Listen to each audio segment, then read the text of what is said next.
பௌர்ணமி கோயம்புத்தூர்ல சத்சங்கம் ரெட் கிராஸ்ல. அப்பெல்லாம் சத்சங்கம்னா 85 பேர் வருவாங்க. சத்குரு ஓல்டாஸ்ல இருக்காரு, என்ன கூப்பிட்டாரு, நீ போய் நடத்திட்டு வந்துரு. அப்போ அந்த ஹால்ல போய் இந்த லேம்ப் ஏற்றிட்டு சூனியா பண்ணி முடிக்க அப்படியே அந்த லேம்ப்ல இருந்து புகை ஊர்பாடு.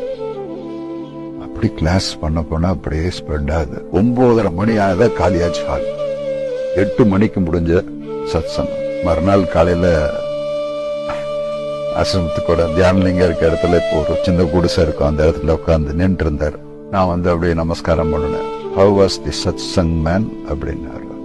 உன்னை நான் அப்படியே பேச, Sadhguru, you are very powerful in your absence than presence.